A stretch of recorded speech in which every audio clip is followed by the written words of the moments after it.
Então, nesse processo, ação penal 504-65-1294, continuidade do depoimento do senhor ex-presidente Fernando Henrique Cardoso. Eu devolvo a palavra aqui para a defesa do senhor Luiz Inácio. Presidente, o senhor respondendo a pergunta do defensor do Paulo Canhoto, o senhor descreveu o procedimento, né, da coleta desses bens que vão integrar o acervo e, posteriormente, a entrega desse acervo quando o presidente deixa o cargo. Pelo que eu entendi, o senhor descreveu que, ao longo do mandato, o senhor recebia cartas, recebia objetos, enfim, documentos, e isso ia para um setor algum órgão público que fazia o armazenamento, depois a catalogação, e só ao final do mandato é que o senhor recebeu todo esse acervo. É isso, presidente? É isso, senhor. Exatamente isso. O senhor tem conhecimento se em relação ao ex-presidente Lula foi feito algo diferente? Não, eu não tenho nenhuma informação sobre como foi o procedimento. A pessoa responsável, o senhor sabe o nome da pessoa que fez essa catalogação e posteriormente a entrega desse acervo presidencial, o senhor? Claro, a Daniela Danilo, vai estar aqui, porque ela era realmente a chefe do departamento, do arquivo do Palácio. Ela trabalhava lá, tem tiragem, dezenas de pessoas envolvidas nisso tudo, para cuidar da papelada, para fotografar os documentos, tudo isso é regulamentado, é regular, digamos assim. E era ela quem recebeu, se ela fisicamente, ela era a chefe dessa parte. O presidente não recebe diretamente isso. Presidente, o senhor deve ter visto que o acervo presidencial do ex-presidente Lula foi apreendido, vários objetos manipulados por pessoas que não têm a expertise necessária para essa finalidade. Isso aconteceu com o senhor em algum momento? Eu saiba nunca. Presidente, eu gostaria agora de fazer algumas perguntas em relação a um outro tema. Peço desculpa, mas eu preciso aqui da colaboração do senhor. O senhor foi eleito em outubro de 94. O senhor, na verdade, a candidatura do senhor era apenas pelo PSDB ou havia uma coligação que apoiava o senhor? Não, havia uma coligação. Eu não me lembro exatamente quais eram os partidos, mas certamente estavam além do PSDB, o PFL e o PTB. Perfeito. O senhor se recorda quantos deputados a coligação que o senhor integrava, que o senhor é vencedora, portanto, quantos deputados foram eleitos nessa coligação naquele ano de 94? Da coligação não posso dizer. O PSDB elegeu cerca de quase 100 deputados, foi bastante gente. Eu tenho um dado aqui. Eu não me lembro se quase 100 foi a primeira ou a segunda eleição, mas elegeu bastante. Perfeito. Eu tenho um dado aqui de que a coligação teria eleito 184 deputados em outubro de 94. O senhor sabe dizer se, a partir do momento que o senhor tomou posse, se o senhor conseguiu ampliar essa base de parlamentares? Eu vou dizer o seguinte, quando eu fui ministro do exterior, eu fui senador para começar, depois eu fui ministro do exterior, ministro da Fazenda, eu acompanhei bastante perto o presidente Itamar Franco, eu sabia da seguinte situação que é vigente no Brasil. Pelas nossas regras, o presidente da República se elege e o seu partido, e mesmo a sua coligação, raramente tem maioria no Congresso. Aliás, o seu partido nunca teve. O Partido da República, desde a Constituição de 88, jamais conseguiu ter muito mais que 20% do Congresso, mesmo quando ele é muito bem sucedido. O Brasil em 513, quando elege 100, tem 20% do Congresso. O seu partido. A mesma coligação é difícil. Então, aqui se inventou um termo que se chama de presidencialismo de coalizão. O que é isso?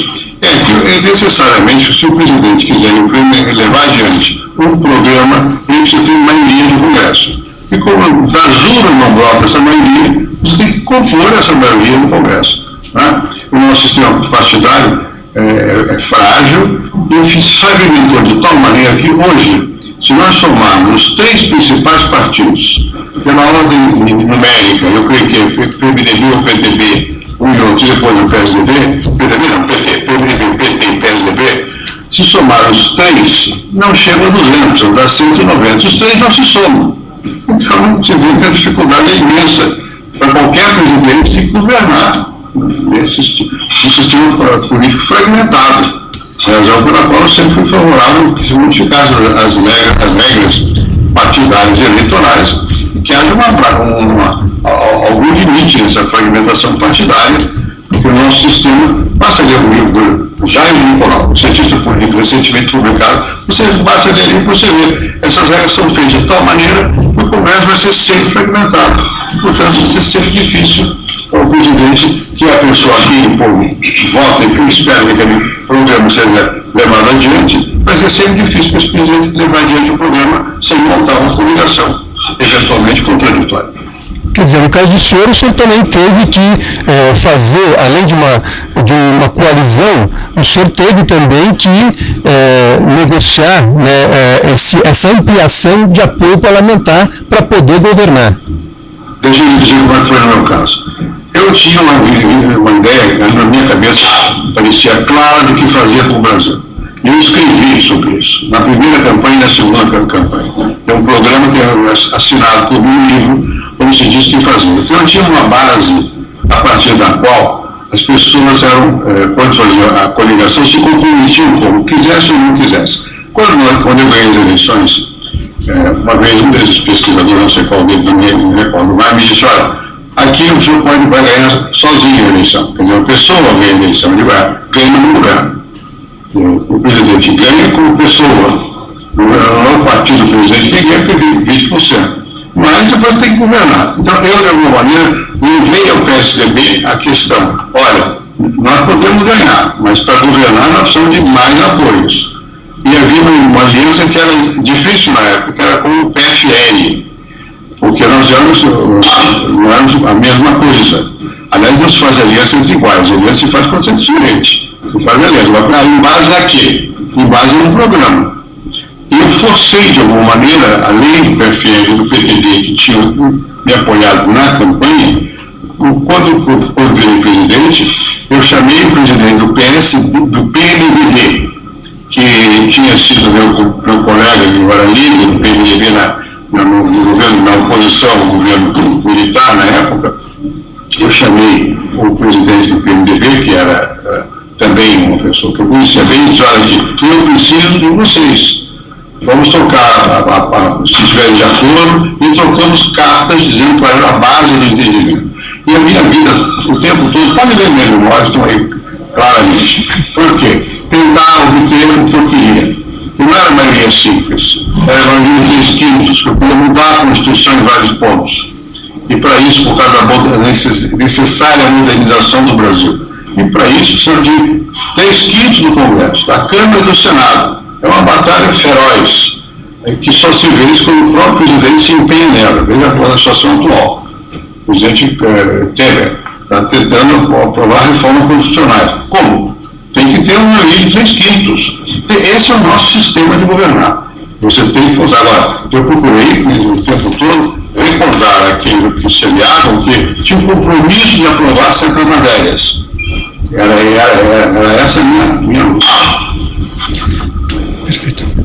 Presidente, aqui nesta ação penal, o Ministério Público também, ao denunciar o ex-presidente Lula, faz aqui uma alegação de que o presidente Lula, ao se eleger presidente da República, tinha um apoio parlamentar de 254 deputados e que depois ele ampliou para 325. Para o Ministério Público Federal, isso causa alguma estranheza. O senhor vê dessa forma ou efetivamente isso é uma situação normal para quem está governando o país?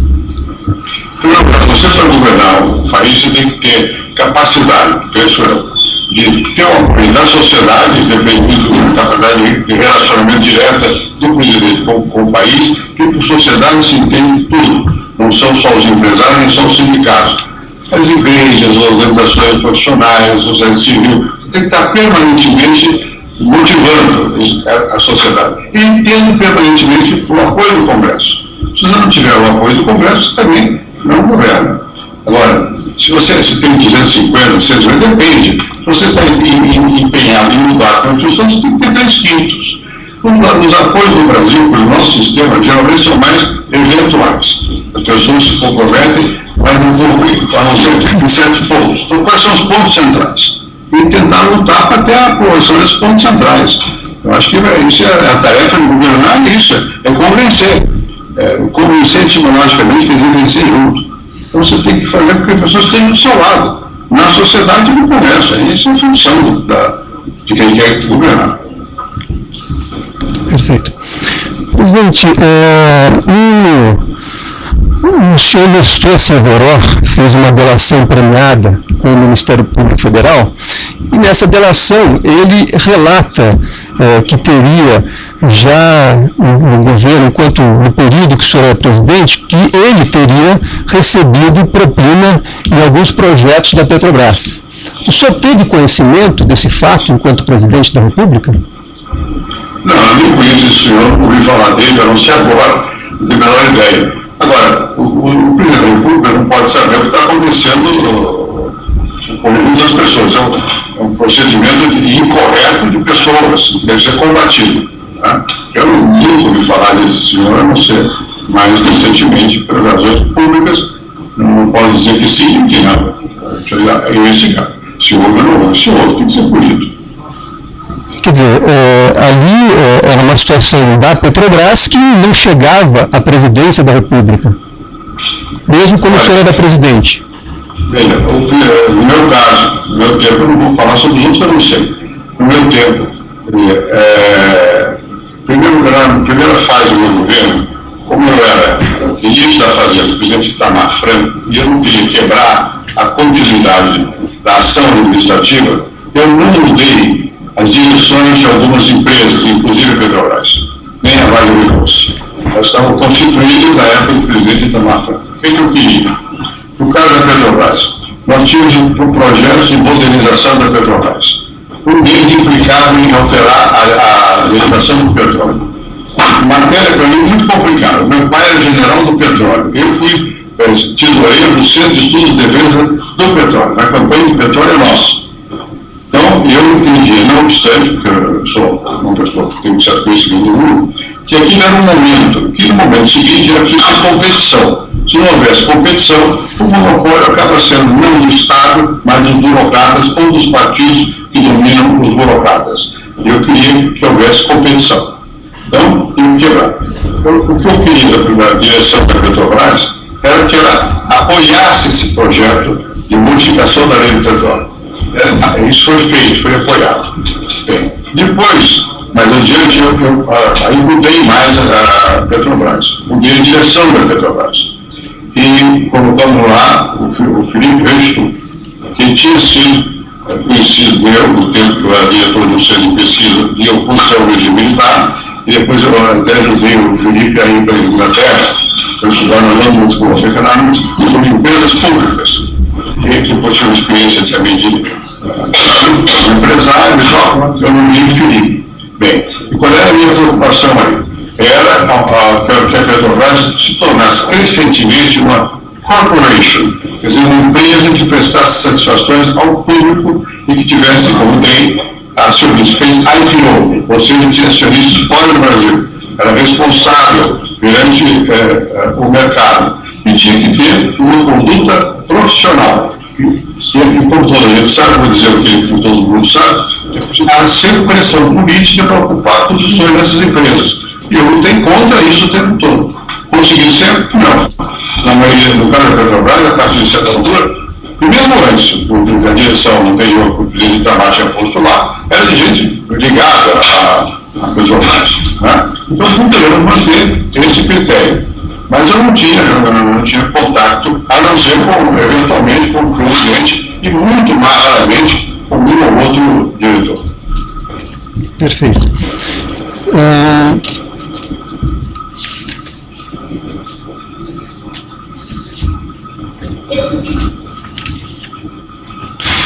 Presidente, o Ministério Público Federal, nesta ação penal, diz que desde 1990 havia um cartel de empreiteiras que atuava na Petrobras. Cartel que seria, de acordo com o Ministério Público Federal, composto por Odebrecht, OAS, dentre outras empreiteiras. Portanto, de acordo com esta narrativa do Ministério Público, durante o governo do senhor, esse cartel já atuava na Petrobras. Isso segundo a narrativa do Ministério Público Federal. O senhor tomou conhecimento da existência desse suposto cartel e da atuação desse suposto cartel enquanto presidente da República? Não, isso nunca chegou até mim. As coisas que chegaram até mim foram comunicadas ao presidente da Petrobras. Era coisa de outra natureza, não era caracterização. Abusos, a questão de custo de plataforma, de uma empresa qualquer, isso tudo, mais depois eu perguntei ao presidente da Petrobras, que era o Felipe Prestu, isso foi transformado em ação, foi levado para o Ministério Público. Mas eu nunca soube de uma caracterização, como eu acabei de dizer aqui, eu não conheço as pessoas da OAS, nunca vi, não me lembro de ter visto. Então, isso não teve conhecimento sequer da existência desse suposto cartel ou da atuação desse suposto cartel na Petrobras? Não, eu reitero. O que chegou a meu conhecimento era questão de plataformas, abuso de plataforma, foi mandado para a Petrobras e foram, as providências cabíveis foram tomadas, eram casos individuais. Não havia, e eram alegações, não era uma coisa concreta, alegações. Nunca houve nenhuma afirmação efetiva de cartelização ou coisa que vai. Pode ter havido. O presidente da República não sabe tudo o que acontece. Pode ter havido. Agora, não teria minha aprovação e eu teria feito o que disse que fez no caso. No outro caso que eles chegaram, eu imediatamente pergunto lá, o que é isso? O senhor tocou realmente numa questão bastante importante, né? O senhor disse, o presidente da República não necessariamente sabe de tudo. O senhor pode dar o seu depoimento, a sua experiência na presidência da República? Quer dizer, o presidente pode saber de tudo que acontece nas empresas públicas, nos órgãos públicos? Ele pode saber da orientação geral.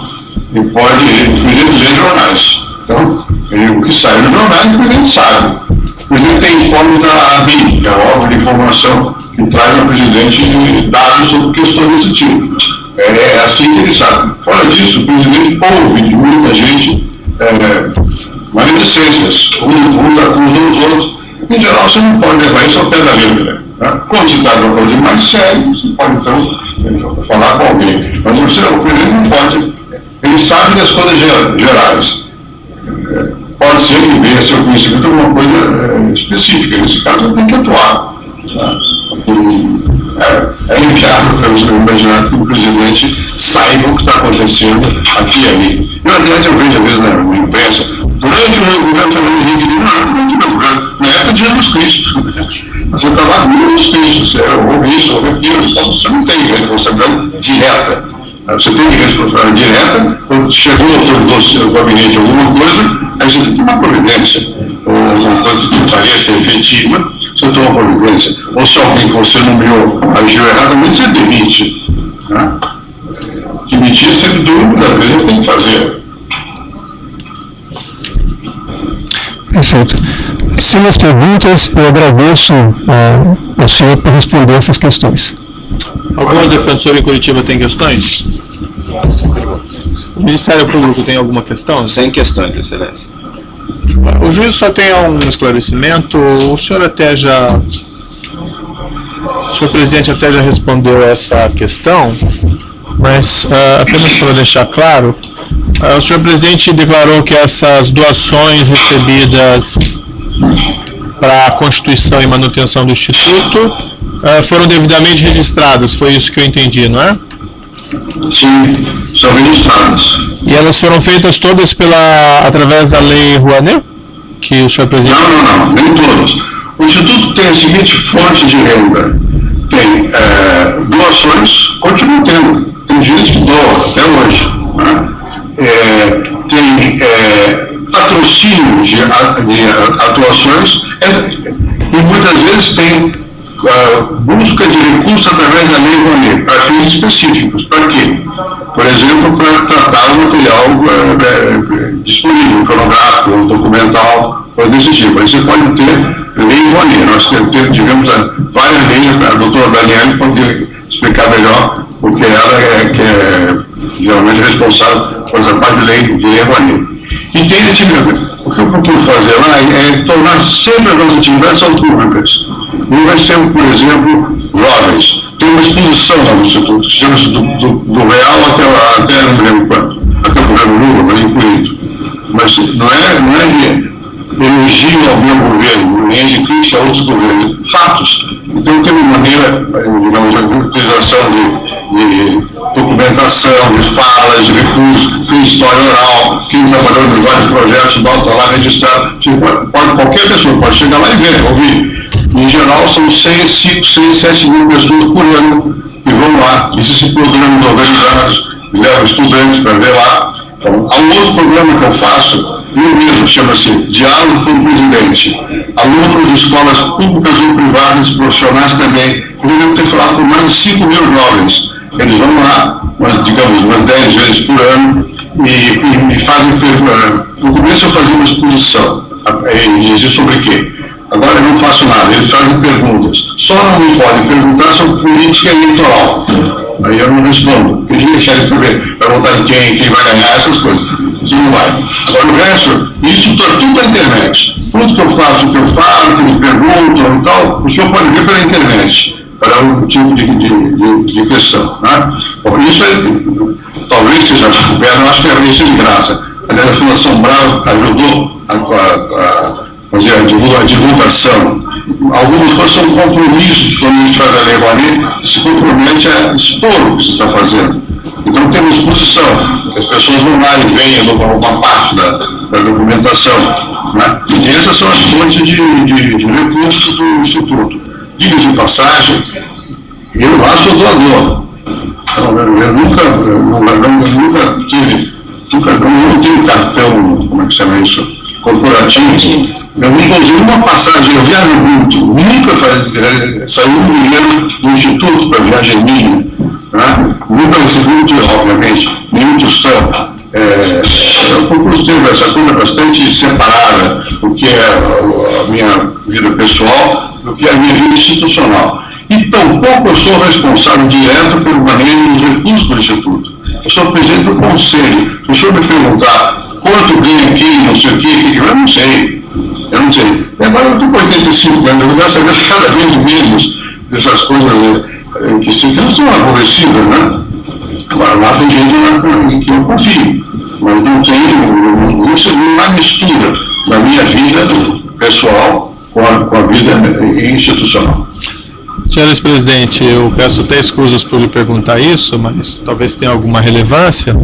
Para a constituição e manutenção do Instituto, foi recebida em alguma oportunidade doações não registradas, doações por fora, contribuições escondidas? Não, isso é absolutamente impossível.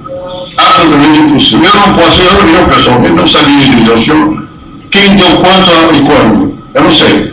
Isso tem tudo, é institucional. E está tudo registrado, tem publicação, tem a Deloitte, o governador dessas agências, e como ele disse, o Conselho Fiscal vai lá também, o Felipe Restul, o Afonso e o Everardo Maciel. Às vezes eles sabem mais até do que os fiscais das coisas.